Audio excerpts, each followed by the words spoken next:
don't know, how has you been? I would just say to the British person, yes, my lord. And I would say, you're welcome, my lady. I thought my leash or something like that. Okay. Martin, what is No, that background? Are you in a seaside town? So yeah, I'm holidaying with my parents a bit. So we are in Alicante. I don't know if you can see. Oh, You yeah. see. Yeah, What's the Alicante. temperature? Like 50? Oh, beautiful. It's 30, 32 probably Celsius. Celsius. man, you must be racking up the air miles these days. Your backdrop is nearly different every week. Yeah, that's what I've worked all my life for. To have different I always backdrop. know. I always know how to get an awkward response out of you. We have no Dustin today, but we have a interesting conversation lined up with more than just us here. So, coming a bit later, we will have Alex from QB, and we can discuss what's going on there and perhaps a rather large event that will be occurring tomorrow, Friday, which involves Bricks and Bytes and QB, which we're super excited for. And then in about 45 minutes or so, we'll have Shub, who's coming. And Patrick, I think he's going to give an update on APAC, is he? If you ask him, he will. I don't think he knows yet. So, That's surprising. We'll just go quiet when he comes then. yeah, sure. But we'll have Altaf too from Snaptrude. Exactly. Great. So Altaf will join shortly after, and we will be discussing. Or Snaptrude just have a major new product launch, which they announced yesterday. So I'm excited to hear a little bit more about that. But before then, we're going to jump into a couple of things. One, and I know we have discussed this a few times, so it will be an interesting thing to chat about briefly, was about this new study that came out about ChatGPT may be eroding critical thinking skills, according to a new MIT study. So here is the first paragraph. It says the study divided 54 subjects, 18 to 39-year-olds from the Boston area, into three groups and asked them to write several SAT essays using OpenAI's ChatGPT, Google search engine, and nothing at all, respectively. Researchers used an EEG to record the writer's brain activity across 32 regions and found that of the three groups, ChatGPT users had the lowest brain engagement and consistently underperformed at neural, linguistic, and behavioral levels. Over the course of several months, ChatGPT users got lazier with each subsequent essay, often resulting to copy and paste by the end of the study. Shock horror? Totally Anyone? shocked. Completely unexpected. And it cannot be true because all the fanboys online tell me that AI makes us more intelligent. Of course, I'm being sarcastic, but no, this doesn't shock me at all. How about you guys? I think when thinking about this, like when I was at school, primary school, we didn't have actually computers. I think we started getting computers maybe out just when we were graduating from primary school. So, and it didn't have much of a difference, I guess at that time, with no internet or just internet very rarely occurring in the households. So I think generation after me, I'm 34 years old now, with the access to the internet has already changed the way they think and the way their brains probably develop. Now on the next level, AI kind of level, I just don't know how these people will grow and how they will develop for humans. I just don't know. Yeah, I think I actually think that we have a great benefit of being educated back in the days and now using it, but I don't know. Yeah, I think you have to be a little bit careful with that because I remember when AI first started coming out, and we often heard this argument when we were chatting to people about, well, people went crazy when the calculator came out, and everyone thought that everyone was going to get dumber then. So maybe it won't, maybe it will have such a large impact on the way we think and do things. You have two kids. What's your view? Like, there's the real Yeah. stuff. Well, luckily, I have not had to come head to head with it yet, but it is in the back of my mind, and it is a concern. Like when you get homework, for example, like any kid is just gonna, like, you're always looking for ways to cheat on your homework.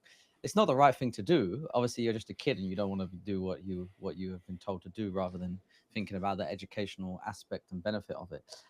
So 100% they will just go straight onto ChatGPT, probably take a picture of the homework on their iPhone, upload the image to ChatGPT, and it will just give them all the answers, and voila. But I'm probably not the best person to answer, but I'm sure the people who make these education laws and whatnot up have a lot to think about here.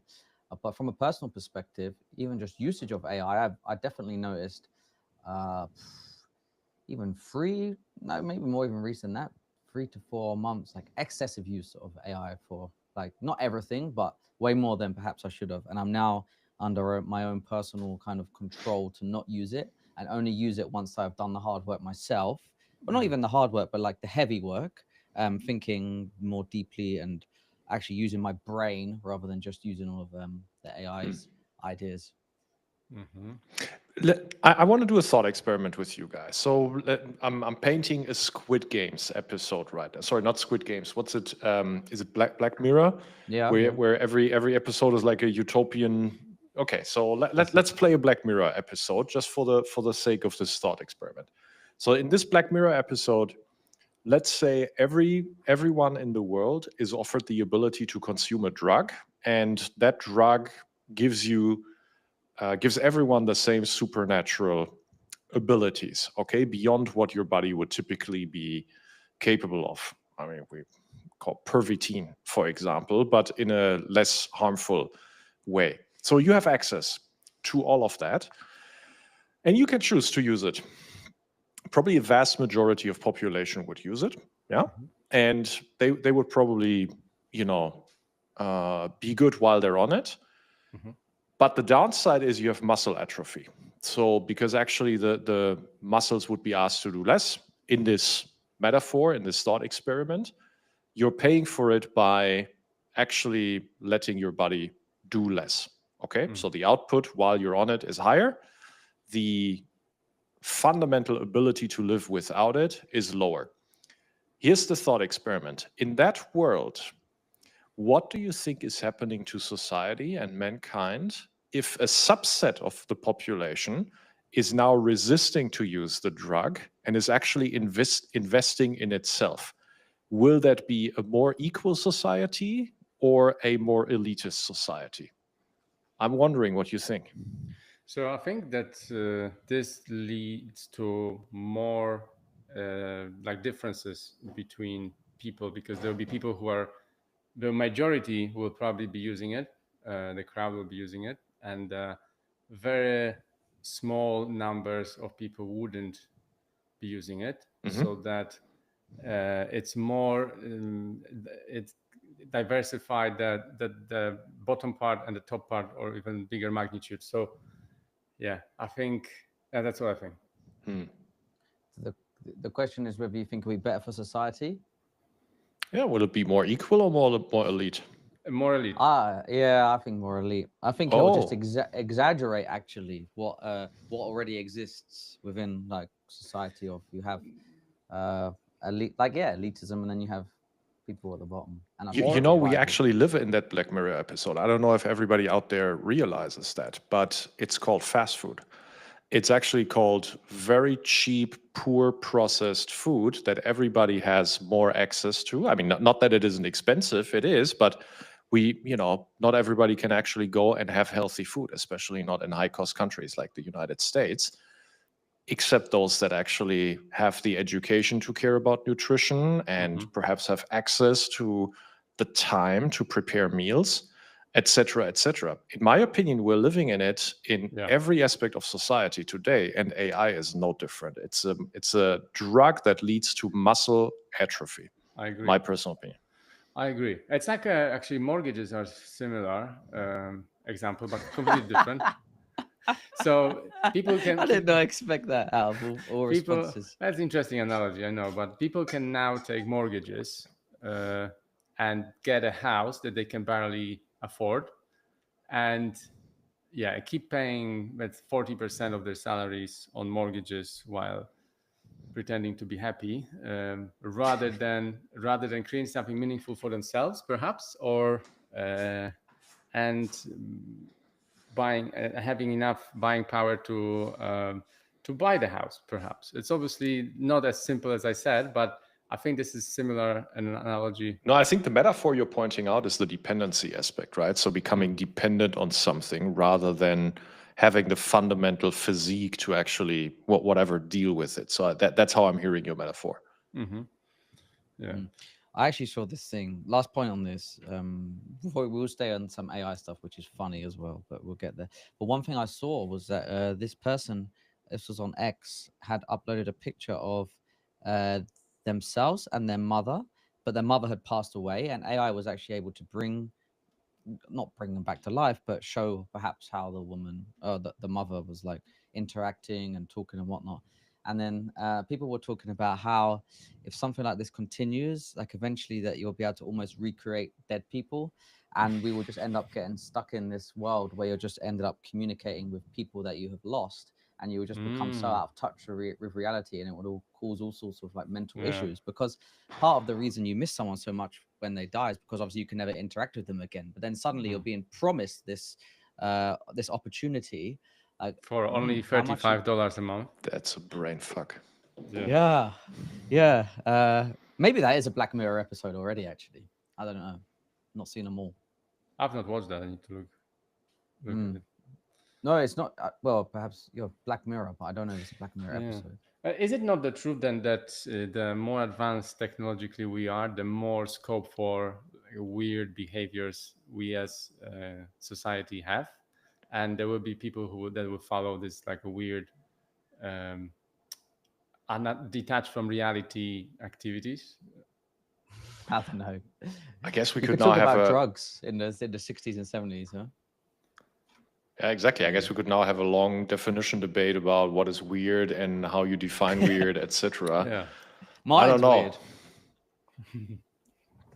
No, Hey, but sorry. I think there are objective ways to define this, right? So for me, it's muscle atrophy. And if someone tells me we're becoming more intelligent because AI, I have yet to hear a compelling argument. And here, the MIT study, I think there's more science to be done here. And it was certainly a little bit more short term, a little bit smaller sample, but it is still, this is not pseudoscience, it's actual science.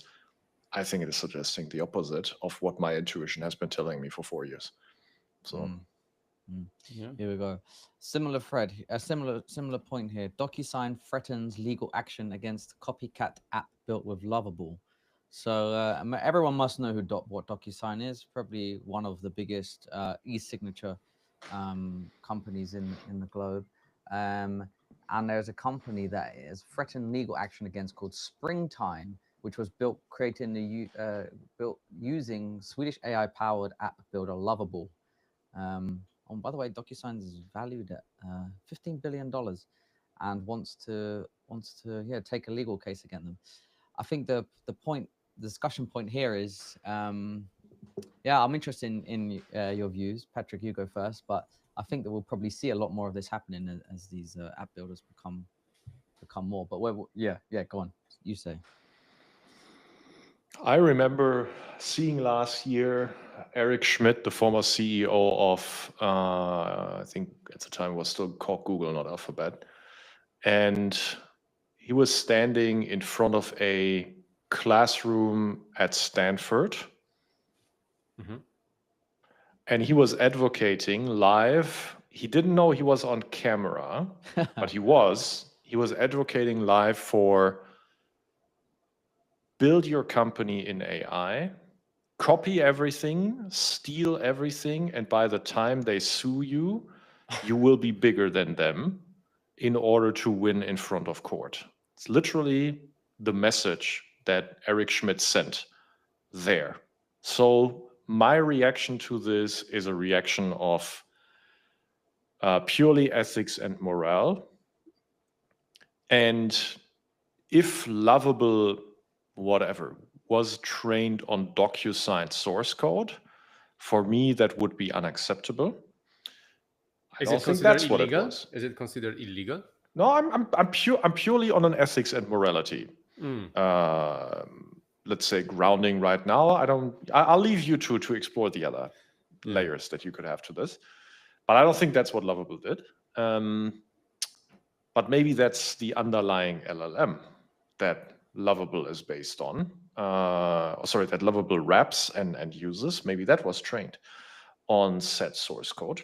Maybe not. But I think that for me would be a fundamental question countering the business and life advice that Eric Schmidt was offering there. I fundamentally disagree. I think someone that says that is a fucking crook and belongs into prison. And look up the video, it's verbatim online. So I'm not debating here the morality and what he said because I haven't seen it, but I actually would love to disagree in terms of the subject here because I think if someone thinks that they built something and they own the space and there is no one there to conquer the space again, with perhaps by cutting their profit margins, I think this is first step to monopolies to the collapse, right? If people think this way. So for the fourth quarter ending April 30th, DocuSign net profit margin was 36.5%, let's say it. Yeah. So this I understand that this is 36% of a cash that they have in the bank, right?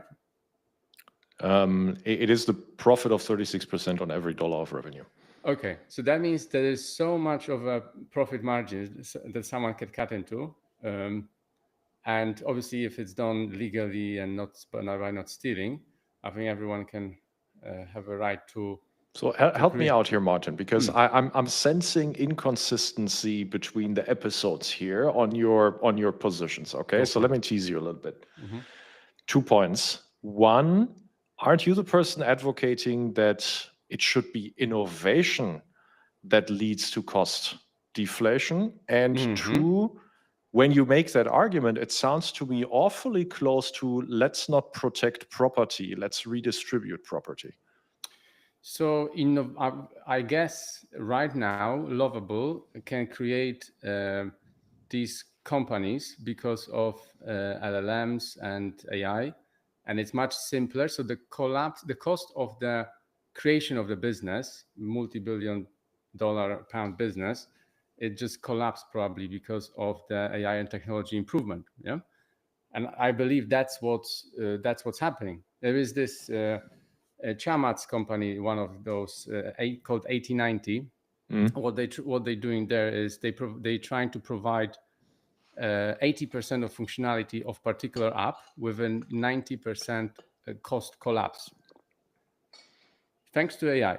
And I fully subscribe to it. I really like the idea because if companies have such a large profit margins, that means that there is lots of opportunities for others. Man, I always had you pegged as center right, and now you're making a total left-wing argument. Why? Where is the left wing here? No, this is redistribution of property in the end. You're saying, hey, property doesn't deserve to be protected, especially not intellectual property, if someone can steal it and rebuild it in order to capture profit margin. My first sentence was that I'm not commenting on the ethical aspect, and I believe it's all, you can't steal things, okay? That's for sure. But what I can't agree with, if someone creates a thing, so it's like Autodesk, for example, they would say, oh, you cannot right now create any authoring tools because we've created one 35 years ago, and no one can tap the space anymore. Kind of similar thing. No, but you're allowed to. I mean, it's just difficult to compete with them. But you're not allowed to rebuild Revit and call it Rovit and now go to customers. Okay, so I don't know actually what the details of this are. Are the details that they change the name slightly, or? No, they threatened a lawsuit. I mean, it's probably not uncommon, like where people build similar things, and someone sends them a letter that says, "What do they call it, like season to sit?" I can't remember the exact term.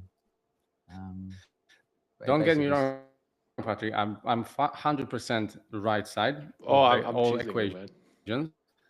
But I believe that competition is something that keep people on toes, and obviously running large businesses like these DocuSign, they would love to have no competition. But if the cost to create something similar to what they've done is right now much less than it was 5-10 years ago, then they should be worried probably. I think it's I don't buy your argument. I mean, the metaphor, and Martin, you invest in real estate, right? And so you become a mogul yourself, which by the way I think is very smart in a post AI world.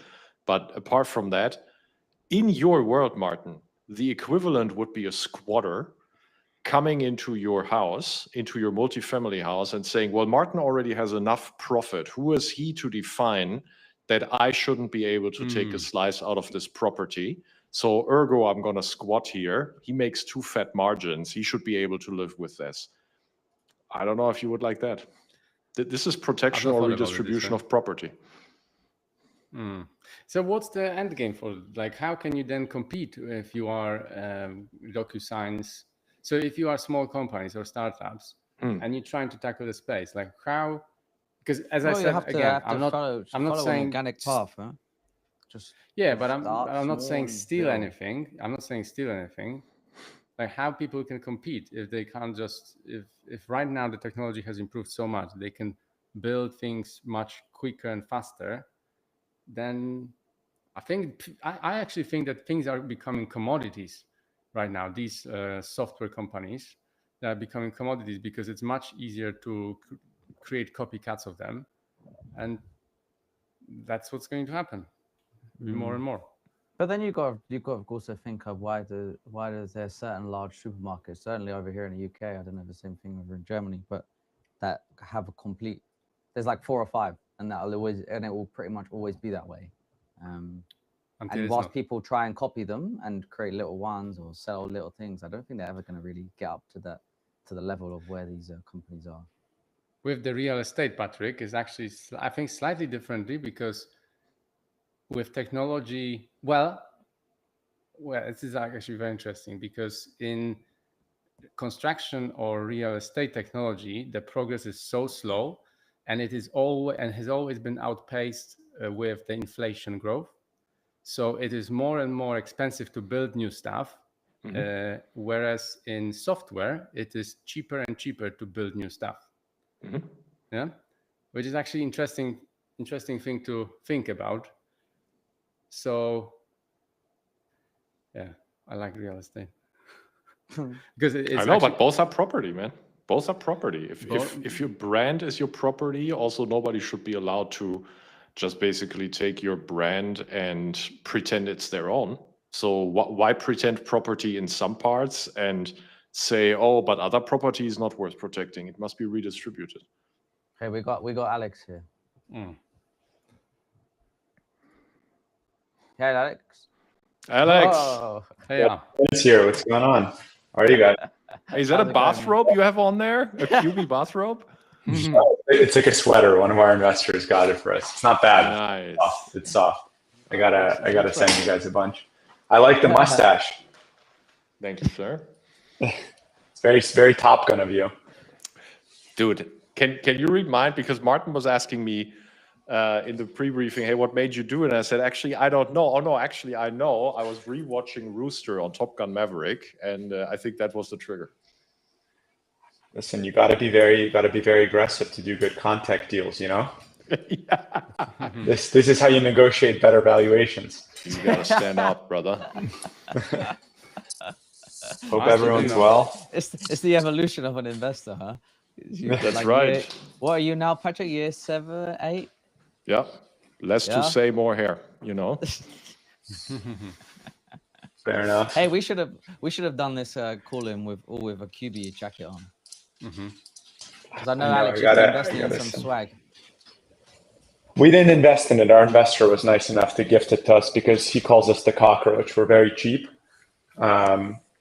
So we refused to get swag. So he was very, very nice, and his team was very nice in making us some cool stuff. Why does he call you cockroach? What do you mean by you are very cheap in what?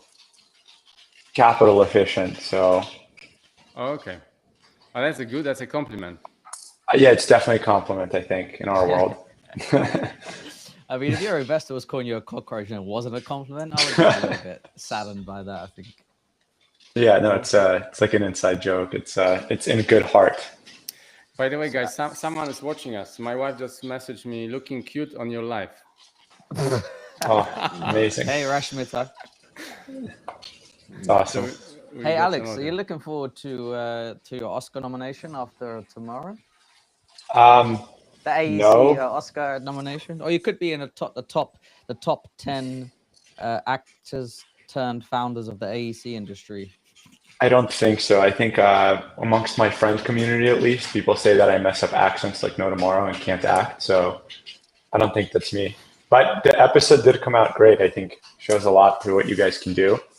And I think it's cool for the world to see when people are building, real world stuff. I think it could, maybe inspire folks to build more.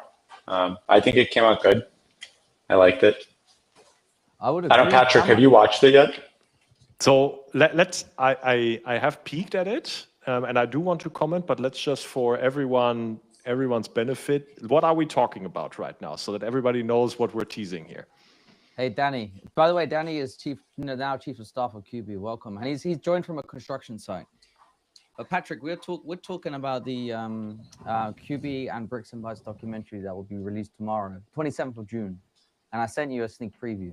You did, and I peeked at it, and I gotta say, guys, I think this is actual peak television. I'm serious about it. I think the quality came out.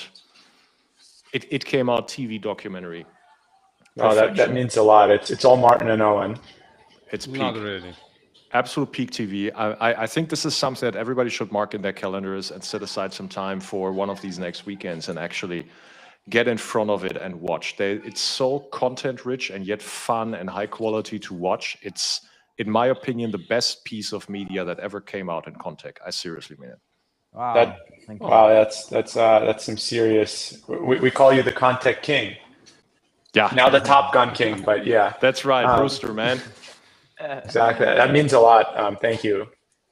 Hey, just so people know, I think in the end we ended up getting around probably 6 hours of videos and stuff to put in there, which we had to distill to 44 minutes in the end, which was insanely difficult, but we did it.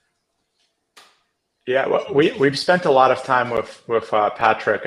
We met him a bit further down our journey relative to where he typically has an entry point into companies, but he can attest to the fact that what we do is hard to talk about. It's a lot easier to show, and I think this was a good way to show everything we've done over the last year or two since we've continuously talked. So we're excited about it. Appreciate that you guys are doing it, promoted it, etc. And I'm sure there'll be plenty more other companies that you'll end up doing in this fashion and this style. So I think it'll be awesome. Yeah. That was also such a big learning curve for us. Going there, being there, seeing how it all works. We're now going to go on Lovable and build a AI copy of QB. Oh, yeah. No, that doesn't work in the real stuff. In the digital stuff, maybe, but in the real stuff, no. By the way, we were just talking about that right before you joined, so you wouldn't have got that bit. Martin, you went to go visit Eastern Europe about a month ago, right? Since then, we started a build recently, and Danny actually is, he's based in New York usually, but he's spent the last month basically winging Oleg and everything that he does and all the engineers, etc. And this house, he's right now living for the next week near the site, and he's been physically getting his hands dirty and putting it together. Danny, by definition, I can attest to you, is not skilled labor. Danny's a very, very good engineer who sits behind the computer for the last 10 years, but he's been putting together a house. And Danny, maybe you can show the interior walls. What 12 hours ago, there was nothing. This is a harassment lawsuit coming your way, Alex, calling your colleague not skilled worker. Okay, Danny, over to you. In Eastern Europe, just having a chat. No, don't worry. Danny is like Danny is a gift from heaven. He's like I'm so pumped about hiring Danny. I thought from New York. No, seriously. Danny, take over. Yeah. You got it. Patrick's about to get fired. Oh, yeah. I'm actually walking through a Kubi build right now. So you see all these interior walls behind me. We have everything laid out right now. Before, about 12 hours ago, maybe like 16 hours ago, there were no interior walls at all. This was all laid out by a couple of a construction crew that has effectively never done construction before in the last 16 hours. And they effectively laid out an entire house. Wow. And a lot of it has to do with how everything is made kind of ready to go from the MMF. So, for example, like these like OSB panels you see right behind me, they're already CNC'd and have a designated location within the actual floor plan. So when they're getting a pack of material, they scan a QR code, they know exactly where the part is going, where the piece is going. There's not really any thinking that has to go into it. It's effectively doing, and with the entire system, it's so easy to lay out. So now they're actually working on HVAC systems.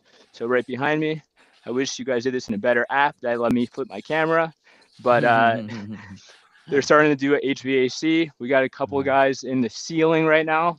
They're laying everything out, and it's moving. It's really something exciting to see. These are not small homes. What was that? These are not small homes. What's the size of this one? No, it's huge, and actually, for a matter of fact, it's the location of this place is kind of insane. So right now, I just stepped out onto the back terrace. Oh, Danny, I think your internet's good. It's beautiful out, and this is kind of. Oh, wow. Nice. Oh. So, Danny, I think what would be cool to show is we treat everything like lean manufacturing principles. So if you, what always surprises me, and I've been on a lot of construction sites in the US, it's very messy and dirty. And Martin, Owen, you guys know this. Patrick, you know this. Danny, is there a way to flip the camera? I mean, it's really clean. We keep everything very, very clean. It's like a factory inside because we keep on the riverside. Oh, got it. And it's mostly because we already have all the tools and toolboxes and sets of equipment required to assemble those kit of parts at any stage on site. So we can clean up basically all it gets a report end of day of a cleaned up site. Every tool is back to its Kanban and its placeholder, et cetera. It's quite interesting. Love it. Do you pre-pack tooling for the site as well and in containers, etc.? Danny, don't talk about it too much because you're not. We're in the middle of filing something. So talk about it in a. Yeah. So be careful. If my camera was flipped right now, I'd be going against Alex's wishes. But I'm looking at something just gorgeous. This is every contractor's basically wet dream. It's this is like the most beautiful like tool setup. Everything that I'm looking at right now is exhaustive of everything that was used to assemble this home. It's America's largest home builder watching right now will zoom into your reflective sunglasses now and will try to reverse engineer what it is you're looking at. We don't listen. IP is one thing, right? Another thing is actually moving fast and being on offense the whole time. So that matters more. We happen to do that really well, just given the engineering workhorse engine that we have. But look, I think what's important and what Danny's trying to describe is we really try to do the end-to-end. And Patrick, you did a fun post today in humanoids, right? Point solutions are awesome. They solve one thing, but we think fundamentally what makes what we do interesting is a combination of these incremental pieces that form the vertical of doing the end-to-end. But Alex, IP is one thing, but you can't do what you guys do just from the garage. This like 400,000 hours, engineering hours, or whatever. 690 now, as of last month. Whatever it is. Do you have a ticker in your office? You can't just. No, it's a Google sheet. Yeah, you can't fake you it. Get a ticker. It's not about software. Well, it is about people trying things, and also obviously writing the code, etc. But it's not a pure software play. There is lots of tangible stuff that needs to be tested, checked. So you can't collapse this time that quickly, I think. No. Yeah, it's a hard problem. Luckily, Oleg has to deal with it. Me less so. You can't replicate this. Hey, Danny, did you say that was done in 16 hours where you are now? Yeah, so not the entire home. Everything on the interior. So the entire layout, all the interior walls of the OSB, the we still have a little bit to go for the second side, but all of the tracks were shot, both floor and ceiling. All the panels were put up. All of the insulation, kind of the whole nine, didn't exist here 16 hours ago.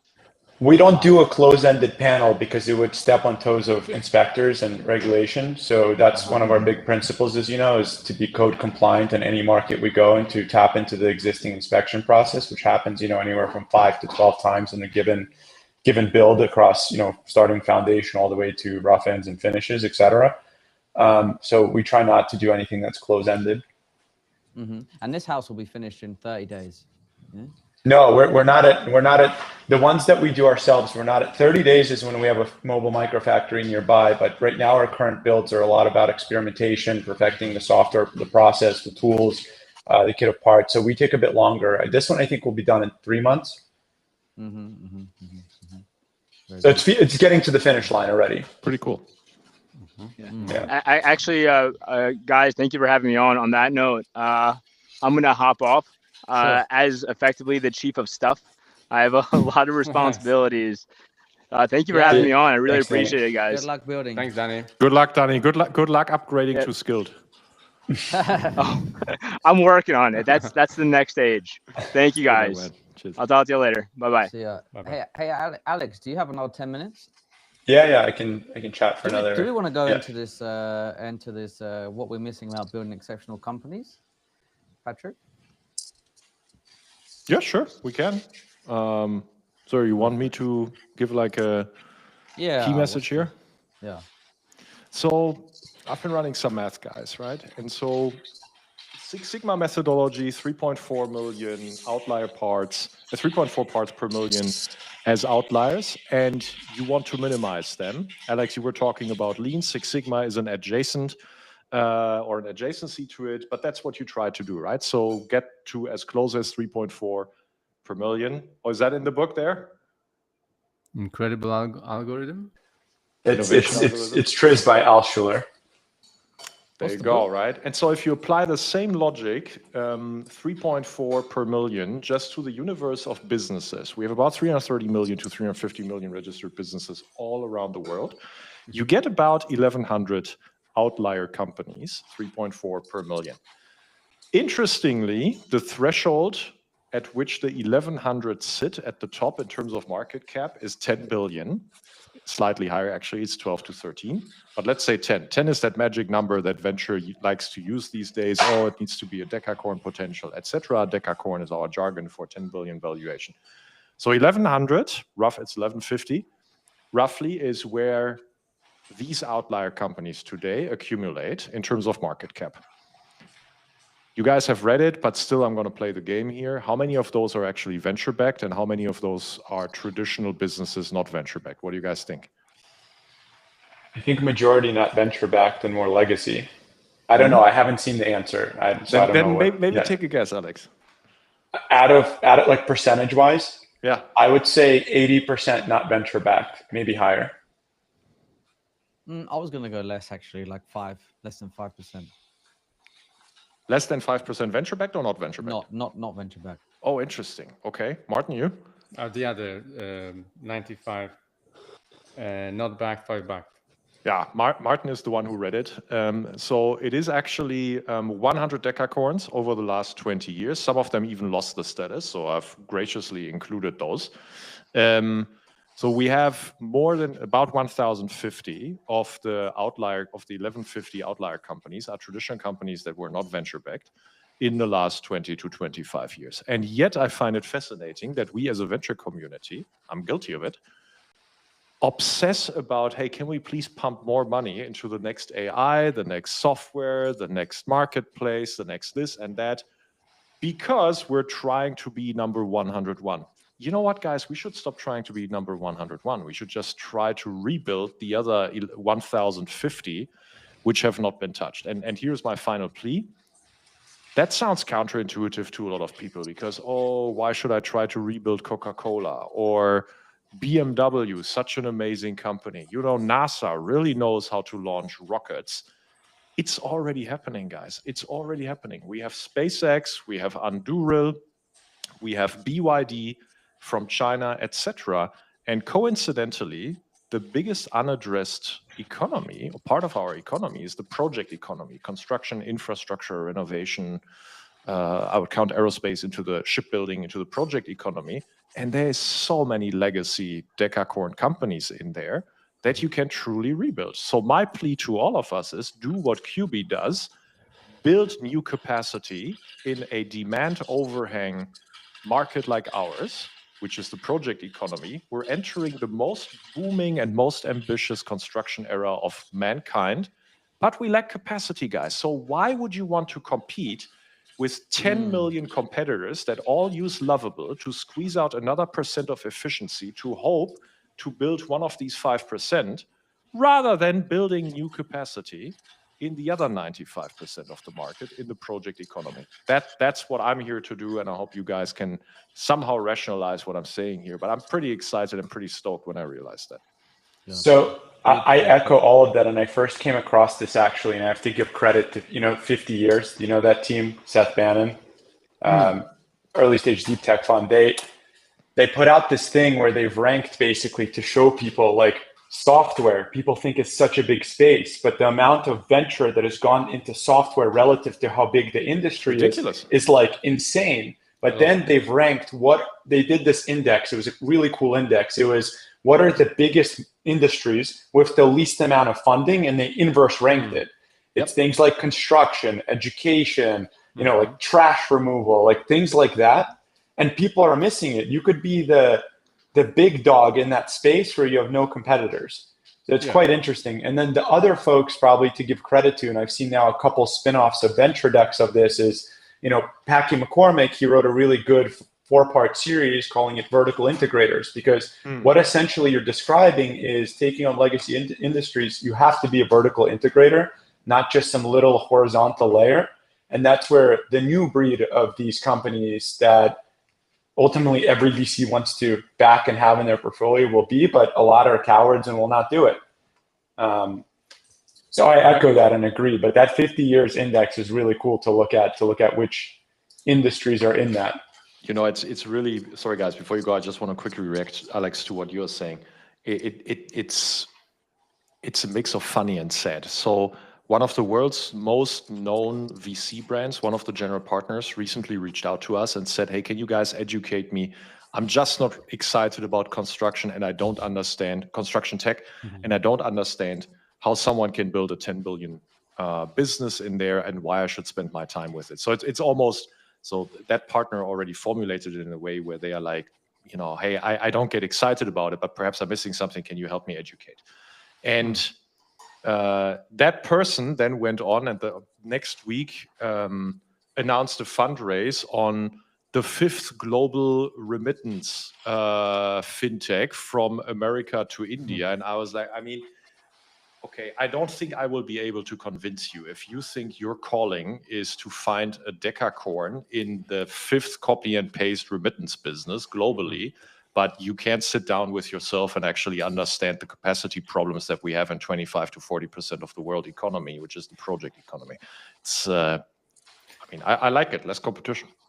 All someone has to do is listen to one of Apollo's infrastructure fund calls and look at some of the slides and numbers they put out of like, hey, here's where we're going to put dollars into infrastructure. If you just, the actual dollars that you see on their slides, it's like hard to fathom.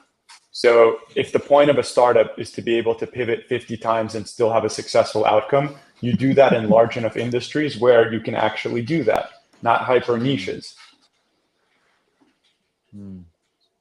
So, and also the world geopolitically seems to be aligning towards this this way of maybe not on the software and the AI side, that's all going a little bit crazy, but definitely from people investing more into defense and whatnot. Well, Patrick probably has a good take on this, just given a lot of his LP base are folks whose P&Ls are actually billions of dollars a year. And it's real cash, real revenue, like real folks, and have done, those LPs have been doing it probably for decades. So you see the consistency and you see the dollar volume, and it's like a little easier to understand. But my guess is when someone doesn't understand that or see that, it becomes intangible. 20% EBITDA margin, billions of free cash flow every year, but let's chase the 5% of the 100 decacorns. But I guess these businesses are not software businesses. They are tangible businesses producing real stuff for construction. Yeah, you do need to build supply. You need to build Yeah. capacity. But now you're getting into the topic of like venture fund model being broken, right? When you have billions of dollars of AUM, you kind of have to also deploy a lot of dollars and chase every, like it's more like this is probably a deeper discussion, right? It is. And before we, sorry, I just have to watch. Truly. Sorry, Martin, go on. I was just going to say that I think it's truly difficult to build such a big outcomes in construction, especially within software. Yes, that's why look, we don't have that many companies. That's what we're paid to do as a venture community. That's what the founders are here when they raise venture money. They need to do it to produce an outlier. It's very expensive rocket fuel. And the managers of the rocket fuel, like myself, that's what we get paid for. So it doesn't mean that the other businesses, the other 330 million aren't worth building. They are. It's just that there's a mismatch to this kind of capital and this kind of dedication. And so why would you, I just fundamentally don't understand it. Why would someone claim I'm the best and biggest brand in VC? I don't get excited about construction and the project economy. I prefer to back the fifth global remittance company that I think can take another 0.1% of global financial streams, hopefully, and yet call themselves best and greatest if they can't do the homework of what this economy actually produces. I find that hilarious, to be honest. I think there's also there's an inflection point coming soon, though. I think, and we're seeing it today. I think companies, and I can only speak for ourselves, like ours, that have physical components to them, will get access to less dilutive, less expensive capital. As soon as that happens, this makes this much more interesting. So I think that will be an inflection point of people waking up and saying, wait, you can use venture early on to get through R&D, and then you don't have to use venture to keep growing in a very effective, high margin, huge volume way. And that will get venture excited. Yeah. Which is how those businesses that you're quoting, that 90% that have been around for decades, have grown, not via venture, via correct cost of capital. Yeah, issue a damn bond at 7%, done. 1 billion cash in the bank, let's grow. Patrick, you're right. Sorry. No, sorry. On to your point, I think investors would go for what they would know, and construction. We are all kind of biased, so it's difficult to have a conversation with everyone who is biased towards construction about why people who are not in construction, especially investors, wouldn't invest in construction, because we don't know exactly how they're thinking about it. But I would bet that they would go for easiest, much more simpler industries rather than something that they have no idea how to tackle, really. Play it safe. So I think you're right, but that's a job failed. That for me, that's a fireable offense. And that's not the idea of venture, huh? That goes against what the whole premise of venture is. But there's a fun analogy coming to my mind. When I was still an executive in large corporates, in corporates, I mean, if you never worked in them, it's unbelievable how many management consultants you would have in a large corporate. It's ridiculous. You know, people getting paid to outsource the work to an external consultant. It's ridiculous the degree at which it happens. And then Aldi, you guys know Aldi, right? So they're in all the country. Yeah. So very, very, very, very, very frugal. Billionaire family that built Aldi into the German family, actually, that built them into this conglomerate. Aldi has no management consultants, and if you're a manager in Aldi, if you're a manager in Aldi suggesting to hire a management consultant, they will already tell you, hey, there's the door. because they actually pay people to think and do and not to delegate that. So I think it's the same thing, with investors. You need to think and do and be at the forefront. But if you want to just make your life very easy by doing the same thing again or having someone else do it, I think you shouldn't be done doing the job. You want me to give you a real estate analogy to that, Patrick? Please. So We love real estate. Go for it. brokers.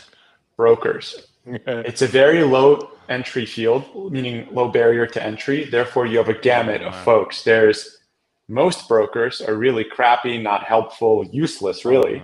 And then the top 10% are really good, passionate, dedicated, amazing at their job. And millionaires. Venture is very similar. Yeah. There's what does Cambridge Associates show? There's several, there's like a couple thousand venture funds. Easily. What's the bell curve on returns, right? It's like a tail like this. There's like the very few that capture all their, So that's right. That's the reason.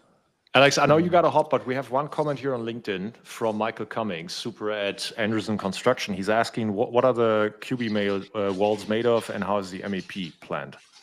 Ooh. Yeah, so Do you want to call Oleg? No. We essentially, there's a couple nuances to our house in a differentiate. If we're going to differentiate it from like a production home builder that everyone understands. So let's start with that as a baseline. The only two differences in our homes, I would say, is we use steel and rivets. So we use steel tubes and rivets to connect the structural framing of the house. And we enclose the house. So the envelope enclosure is a form of a sandwich panel, which is basically two steel coils uncoiled, glued together to EPS that forms the envelope of the house. The interior walls are just light gauge steel with wool rock and OSB and sheetrock on top. For our MEP, we'll pre-cut, for example, PEX pipes in the factory, which is down the street or we try to be within a 150-mile radius. We'll basically prep a lot of the MEP, but it's not hiding behind the wall because, again, we don't have a close-ended wall panel. We don't believe in that system. So it's done on site, but it's done in a way that software enables unskilled labor to do it well. It's done in a way that doesn't require, let's say, a skilled plumber. That being said, we still are required to carry specialty licenses because we are the GC, we're the sub, we're the manufacturer next door. And I would just add that the structure is nicely hidden behind the insulation envelope, so it's properly done from building physics point of view. Martin approved. You passed the structural engineer's test. Awesome, guys. Thank you so much. Job on to you. Alex, good luck with QB. You guys are doing something awesome. Thank you. Really appreciate all the kind words, and you guys are friends. So see you guys tomorrow. You learn everything. Bye. Hey, Shub. Hello. Hey, guys. What brings you here? So I just thought I'll just waltz right in because that's what I do.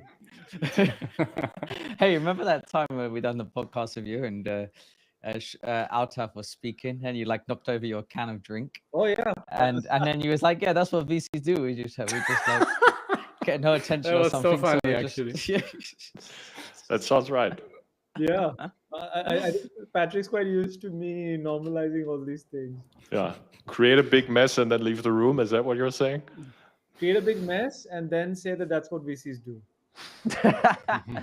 Figure it out. Hey, Shub, what's happening in the well, I think that we didn't have a topic. APAC. I'm not very good with these regions. It's like every week I hear a new one and I haven't quite memorized these yet. So what's happening in the world of APAC? Is that right? APAC. APAC. There we go. What's happening in the world of APAC? From construction technology point of view, and maybe some economy as well, broadly speaking. Oh man, I really wish I could be a macroeconomist, but I feel like every time Patrick and I have these chats, I feel like okay, I'm going to. We can talk about test cricket if you want. Oh yeah, do you mean the first test or the world test, the finals? Okay, never mind. I think we're losing Patrick already. So, but what I was saying was, whenever I talk with Patrick about macroeconomic stuff, I think I always make this observation that hey, you just tune into CNBC any day and look at what macroeconomists say and the predictions they make for the next month, you can It's not rest gonna assured happen. it'll always be the opposite, by the way. So I definitely wouldn't call myself a macroeconomist, if nothing else, just for self-respect reasons. Ray Dalio. According to Dalio, we're on the 10th recession since 2015. Yeah. I actually Might ordered his upset book. Martin saying It's, that. I think Yeah. it's coming. I It's need coming this week. Why countries go broke. Yeah. Mhm. Yeah. So But- how have but- you guys been getting on with this recession, the 10th recession? Still living? I I think mean, are for you us- sure it's a recession? I mean, what's the definition of recession? Because if the inflation numbers are high, then the numbers will never show you, if you manipulate them correctly, that you are negative GDP in the last 2 quarters or whatever, right? If you manipulate, because the technical definition of the recession is 2 negative quarters of the GDP. Yeah, that's but what in they say. real GDP, you wouldn't see the I inflation. think the number that's officially reported, it's the real GDP growth. But I mean, Real, yeah, it's the real GDP growth. The adjusted nominal for one- inflation. Correct. So the nominal one would then be real plus inflation. Who is adjusting it? Because the bucket has been changing. I've heard since they invented the term of the, what is it called? ICP, not ICP. You've been can't listening remember. to too many founders. I don't know. I mean, look at the German stock market, man. You don't get an impression of any recession over here. I mean, I think Germany technically is in a recession, a very slight recession. But look, I think all these things, there's also lots of levers available. If you increase public spending a little bit, then it'll no longer be in a recession. I think even what was earlier reported as US economy, I think decreasing 0.3% or whatever. I think even that, Last quarter.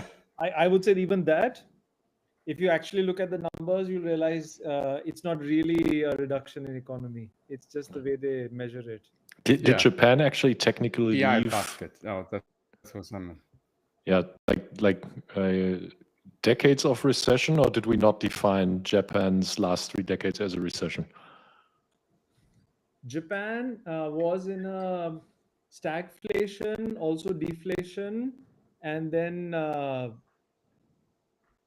I guess you could call it recession as well. It's just been sideways for more than 30 years. So By the way, it's also true for the UK, just FYI. I know, but my point is, right? So Japan is now on the up. Germany is now on the up. Yeah. Oh, Yep. They have officially basically left the trough of the last 3 decades. Germany They on are the all up. catching up with India and Poland. Yeah, catching up with India will be difficult. I think that one is a monumental task. As you know, we're very long India. So Shub, what is contact in India like currently? I mean, good companies keep coming up. I mean, look, that's so macro question, guys. I don't know. I feel like I don't know which direction to go in to answer that question. What is the next cloud manufacturer that excites you, and what is the next robotics company that excites you? Because those are the only two kinds of companies that come from India. That excite you, yeah. Actually, I think there's more and more, believe it or not, legit AI autonomy-based applications, I think, coming out of India, which all, by the way, target the US or the Western world in general. I think more and more of these kinds of things are coming up. Can I say credibly that they're operating at scale with proven unit economics? No, but I think there's interesting pockets there. This is Are they AI selling to- construction? Yeah. Are they selling to internal market or outside? I just said US. Yeah, mostly targeting US okay. or the Western world. Also, I mean, I don't want to take the name of the company, but Patrick knows this. Even I think so. Now I'm going away from AI, by the way. Using new supply chain models to solve very pressing infrastructure problems in the Western world. I think there's some interesting companies doing that as well. So, Shub, on the AI side, is this from like a design perspective or like more operational or even during construction or Yeah, something else? so operational, thinking of new age ERPs, thinking of Mm. new age services firms, um, also robots and the like. Hmm. But made for the Western world, from India, for example. Mm. Sounds exciting. Hmm. Are you guys spending money, investing, or have you invested in India recently? What's the I mean, look, when Yeah. you phrase it like that, I think the answer to all those questions / statements is yes. So yes is the answer. Martin, in case you don't notice, Shub has a deal in the pipeline that he signed a term sheet for, and he's really trying hard not to tell you about it. Okay. Okay. Well, I think that Shub, what about MENA? People really are interested in what's going on in Saudi, UAE in terms of contact. What's your impressions lately?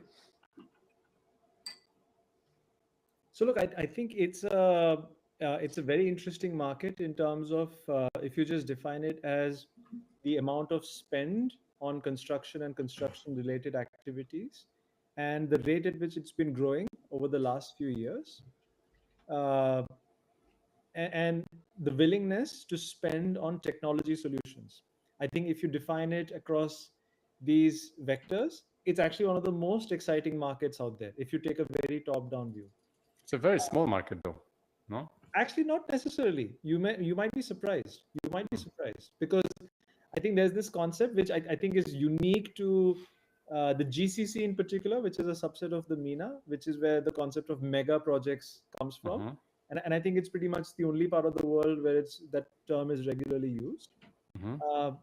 I mean, it's not uncommon for single projects to be worth hundreds of billions. I mean, I'm not going to get into NEOM, etc., because I think that will start us on a different direction. But there's quite a few projects which are in the hundreds of billions of dollars because there's lots of discussions, real as well as rhetoric, I suppose, where these economies are under pressure to switch away from oil and have more diversified, a more diversified economy. Infrastructure building is one way of getting there. I think the interesting dynamic there, or which represents a challenge for new companies, is how do you tap into this demand coming at the level of a sovereign state, where a sovereign state is ready to soak up so much demand for new technology as a new startup, which is where I think there's a problem. And there's a few dynamics around what or which geographies they prefer their technology providers to come from, right? Which unfortunately creates a bias, which is not, by the way, always it's not always in favors the home companies either. So that those are the other unique dynamics to consider. But keeping it in mind, I think it has very interesting and unique dynamics in terms of the activity happening there. Mhm. It has those interesting dynamics of being, I guess, fast growing market, which a few years ago used to be considered an emerging market, is no longer an emerging market. It's a high income market, but where labor still has low cost aspects, and there's high technology, high willingness to adopt technology. I think these are very unique intersection patterns. Very interested, curious to find out. I guess we will find out how this time recession-proof is this region. It proven not to be previously, with like lots of capital running away. I'm Around curious, when you 2009. say this time, are you referring to I'm thinking about that everything goes in cycles, some sort of cycles. Since, let's say, like the real estate collapse over there in around 2000, I think 8, 9, 10, Yes, until I think 2013. absolutely right. You nailed it. What is how, like, there was lots of people that literally ran away, or lots of capital that ran away from there. How it is going to be this time if things turn slightly south in the global economy.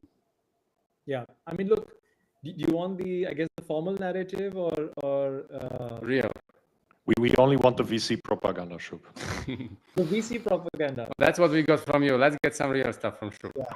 I mean, look, so the narrative goes that in 2008 to 14, so I don't know if you guys were tracking oil prices back then. I think the high oil price, and by the way, I know this because back then I was in the oil industry myself. So the 2008 oil price peak, it's still not ever been matched yet to this day. Right? Oh, wow. So what happened was, and all these economies, obviously at that time, and still are, but back then even more, they were much more dependent on oil, which is something Altaf wasn't expecting to hear when he joined us. The thought. So in 2008, these economies were all in on oil, and oil was at its peak price. I think it was something like $120 per barrel, or maybe much more than that actually. Maybe actually much, I think probably much higher than that. And there was this great recession, oil prices tanked, etc., etc.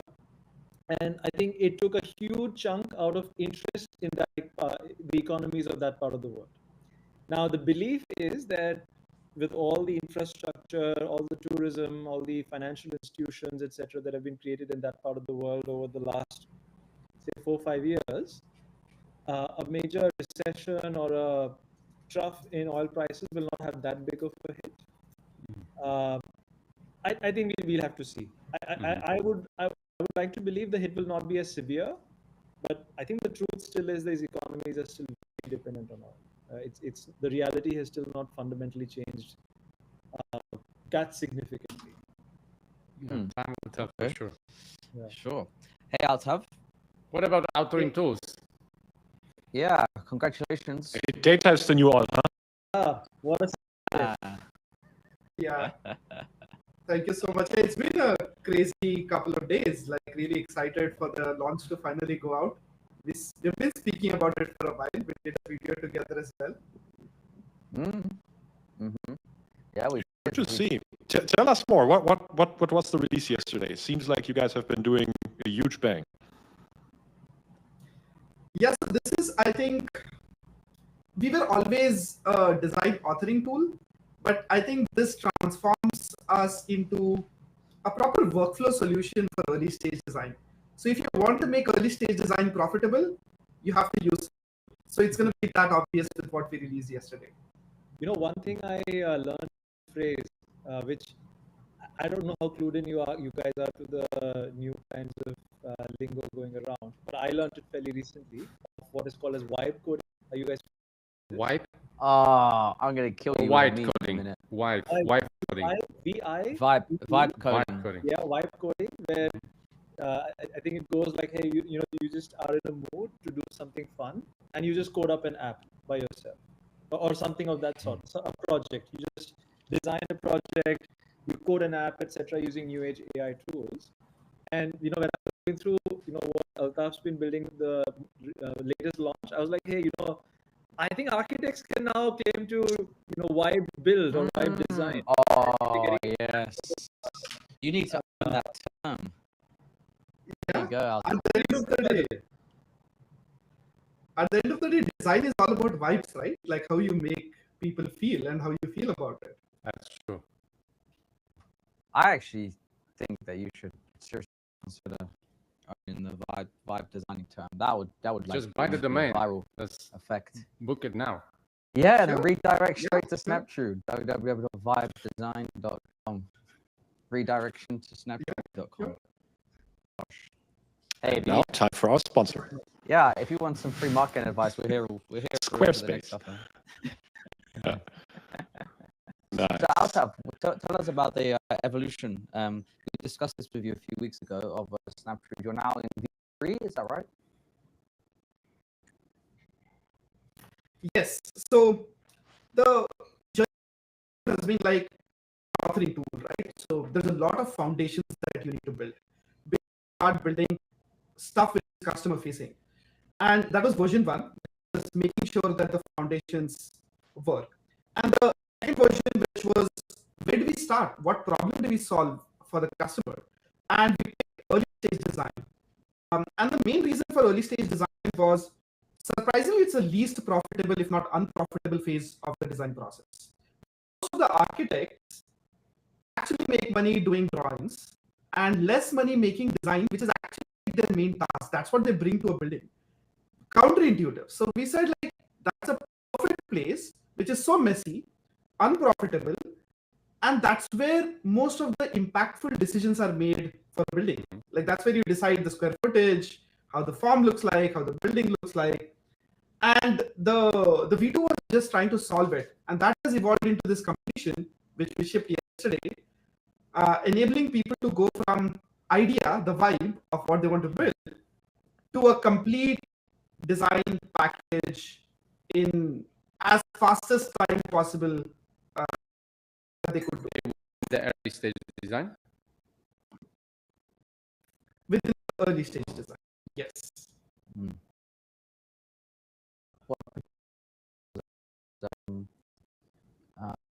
Let's say diagram or something from Martin Day. Martin Day is, would you say journalist or editor or some sort for, and owns AEC Mag. And he had compared the tools for which are in a similar space to Snaptrude. Like, I mean, find the graph, you'll find the names of them. And Snaptrude seemed to have correct term here, but the leading position in most of the areas within the design, all the way from initial concept through to construction. Yeah, I think the comprehensiveness is a point that Snaptrude really brings front. So at the end of the day, what is the designer trying to do? Get the job done, right? What is the job? Convince the client that this is a great idea, and iterating through the idea. And that spans across early stage design till construction. And that's how we have thought about it. That's why we are way broader than existing tools. Again, we have had a huge head start. We have had a great team. We have always, since beginning, since 2018, always thought about the full stack, not trying to build a point solution here, but actually modernizing the entire stack, which has been stale for 25 years now. So just that thinking is just coming to life right now, and that's what Martin, in a way, captures it in that one diagram. And also he's written an article about a release. And you can see, like, he talks very clearly about how Snapchat is the most comprehensive out there. And customers are also seeing it. They're deploying it today to do this. Altaf, can you tell us what is the outcome of the early stage design? Is it presentation, or is it images, or 2D drawings, elevations?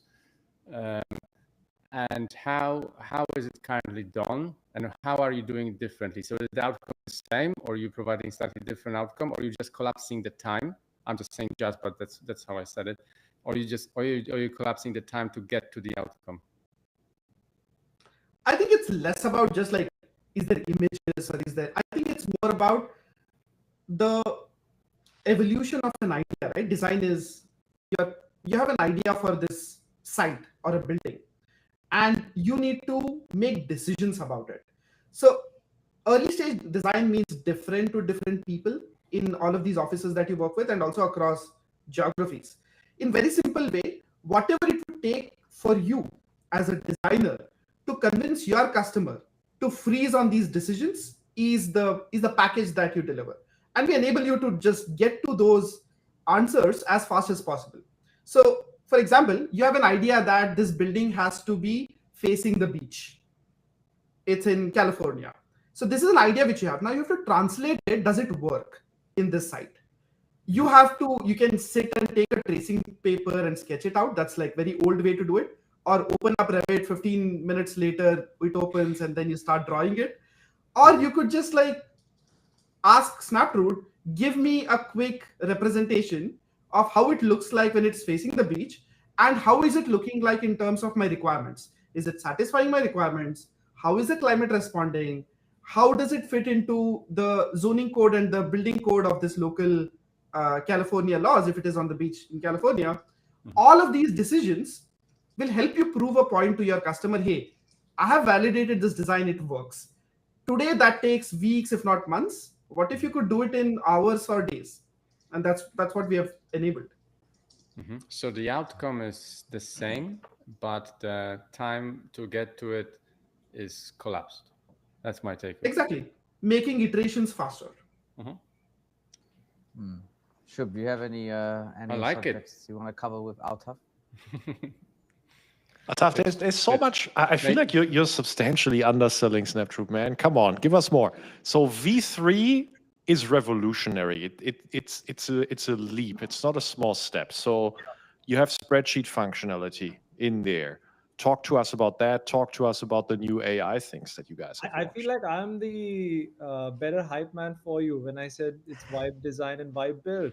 There's so many things that go into a vibe design, vibe build, which by the way all exist now in Snaptroop. Yeah, I always like the product to take the center stage because I think no words can do justice than actual substance. But let me try and describe it. So at the end of the day, as I said, like designing is about taking decisions. And these decisions today do not just happen in one software. They happen in like files and tools like spreadsheets to begin with, two design tools, two Miro, which is a collaboration board, two Bluebeam, to like another 5 tools that I'll mention for visualization, rendering, etc. The problem is every time you have an idea to change something in your design, you have to go and update all of these 8, 10 different things. And then you have to bring everybody on the same page. Hey, are you referring to the same PDF? Hey, are you referring to the same rendering which I said? And then on top of that, you need data to validate if your intuitive decisions are correct or not. Is changing the shape of this building meeting the climate requirement or not? All of this again, like, are you referring to the right file to do the validation? That is what Snaptroop really consolidates, which is connecting the tools that you need right from spreadsheet, where you start putting your requirements in. Yeah, what are you building? How many bed hospital do you need? What goes into a hospital? All of those requirements are still tabular in nature. How do you convert then this tabular information into design and start making sense of it geometrically? And that's where the vibe designing starts converting your thoughts or requirements into some things that make sense. And then when you have to present it to your customer, because the customers needs to see some pretty graphics, you can start creating diagrams automatically. You can start creating renders automatically. You can, and everything is telling the same page. Now clients comes back and says, hey, great thing, I just won another investor, so our budget has increased by 30%, so we can spend 30% more on the project. Very quickly you can change the requirements, your design can get updated, your renderings can get updated, your diagrams can get updated, and without having to spend another 3 months. And that can happen the other way as well. Your 30% of the budget can also be slashed, and you are now wondering, what should I cut in this entire project to still make it work? All of this chain is translated in a few clicks. So you're allowing architects, creators doing more significant, meaningful work, and just rather than writing long emails and attaching a lot of things and referencing a lot of things. Yeah, that's what I'm not looking drawing lines or typing things on an Excel. Exactly. Do vibe stuff, because that's what you bring to the table. Yeah, this is part of the problem in like design space, when sometimes for larger projects, when we get involved, is just so much of management of this project, making sure that everyone is on the same page, everyone has got the same drawing, there's constant communication and tracking. The tracking is a problem actually. How do we know that everyone is on the same page? That's the issue. And too many decision makers, right? Like, we are not just like looking at building a small house, right? Where the decision maker is a family. When you actually are doing a hospital which is funded by government, like public projects, there's literally a committee, a board. Everybody brings their perspective from a customer standpoint. Then there is an architecture firm who has to convince this board why they should invest money here. And then of course then you have the city, which you need to convince why this city itself needs a new hospital or a new school. So too many decision makers need a lot of data to argue for them. Like, that data could be images, could be like literally tabular data or design briefs or whatever that is needed. And most of the time today is just like spent in doing this. Instead of like just taking your idea and presenting it in the way in which you can get the validation instantly. I want to Well, touch when you- on the product launch, Altaf, because one thing when I was talking to you a few weeks ago was I was very interested in your approach to the marketing around this and how you got the message out. And I think it involved you using a lot of more influencer type of brands to spread the message. And it's like a very bold approach actually. So what was the thinking behind that? I think in very simple words, we are a startup, so we have our own reach of audience, and whatever we launch will get in front of those people. But how do we go beyond that? You have to capture other people's audience, and that's where influencers comes in. Like, they have taken their entire career in building an audience, and if they like us, and genuinely these people like Snapchat because they've used Snapchat, tried it out, and they genuinely believe that the AEC industry needs better authoring tool, and they're glad to partner with us, and we are able to tell the story together to their audience as well as other people. By the way, an interesting anecdote. So I've seen some of those influencer promoted videos promoting Snapchat. I think some of the users who commented on those videos actually thought, for the extent of functionality that they were getting from Snapchat, they thought the price was so much of a throwaway. They were wondering if there's like a typo, etc., in the pricing. Damn. Good. Hmm. Hey, Yes. nice. Very good. Fantastic. Well, Hey, when you do Snapchat for structures, just call me. Yeah. Absolutely, yeah. We'll Show's coming. do it for everyone. Yeah. Altaf, Vibe civil engineering. do you have another 5 minutes, Altaf? Yes, I have. Do you want to end? Should we end this on a meme? What's the meme? Sure. I'm so behind with these things. Well, I actually have to blame Shub for this because he triggered a receptor in my brain, which brought this back to my conscious Yeah, mind. that's just what I do. That's how I roll. Can you see it? Only Joseph in the nice. future. I like it. So you're saying data labor? Who is data laborer? Look at the guy in the cage. That's the person who. That's you in 10 years' time. For sure, I can assure you that that's not me. What do we think? Agree? I don't know if the white coder will exist, right? Because the venture capital will just ask what they want and it gets built. Yeah, I think. Oh, sorry, Martin. You're the meme coin trader, you're not the data labeler. Not really. Sometimes I wonder if most venture capitalists are actually data labelers. So, and why is it meant to be funny? Well,